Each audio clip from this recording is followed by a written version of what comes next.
रूस यूक्रेन युद्ध को लेकर भारतीय विदेश मंत्री एस जयशंकर ने एक बार फिर भारत का रुख स्पष्ट किया है। भारतीय विदेश नीति परिवर्तनकारी दशक विषय पर IIM अहमदाबाद में बोलते हुए उन्होंने कहा कि यूक्रेन युद्ध पर स्वतंत्र रुख अपनाकर भारत ने कई देशों की भावनाओं को व्यक्त किया है। उन्होंने कहा कि इस तरह की परिस्थितियों में देशों पर कोई एक पक्ष चुनने का भारी दबाव रहता है।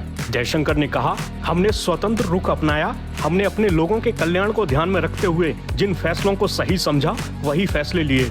उन्होंने कहा कि इस बात की दुनिया ने सराहना की है। वहीं चीन के साथ भारत के संबंधों को लेकर जयशंकर ने कहा, मुद्दा ये नहीं है कि हमारे बीच अच्छे संबंध होने चाहिए या नहीं। हम अच्छे संबंध चाहते हैं, लेकिन अच्छे संबंध हमारे राष्ट्रीय हित की कीमत पर नहीं हो सकते। ये अशांत सीमा की कीमत पर नहीं हो सकते। जयशंकर ने कहा, 2 साल पहले महामारी के बीच में चीन ने समझौते का उल्लंघन करते हुए हमारी सीमा के करीब सैनिक तैनात कर दिए। हम अपने रुख पर कायम रहे और 2 साल से हम उस पर काम कर रहे हैं, कोई नरमी नहीं बरत रहे हैं। उन्होंने कहा कि वैश्विक समुदाय ने देखा कि भारत जमीनी स्तर पर मजबूत और अपने हितों को सामने रखने में मुखर भी हो सकता है। हाल ही में जयशंकर ने कहा था कि एशिया का भविष्य काफी हद तक इस बात पर निर्भर करता है कि निकट भविष्य में भारत और चीन के बीच संबंध कैसे विकसित होते हैं। इसके साथ ही उन्होंने कहा था, सकारात्मक राह पर लौटने और टिकाऊ बने रहने के लिए संबंधों को 3 चीजों पर आधारित होना चाहिए: पारस्परिक संवेदनशीलता, पारस्परिक सम्मान और पारस्परिक हित।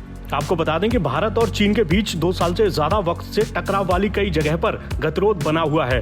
हालांकि उच्च स्तरीय वार्ता के नतीजे के तौर पर दोनों पक्ष कई क्षेत्रों से पीछे भी हटे हैं, लेकिन दोनों पक्षों को टकराव वाले बाकी बिंदुओं पर जारी गतिरोध को दूर करने में सफलता नहीं मिली है।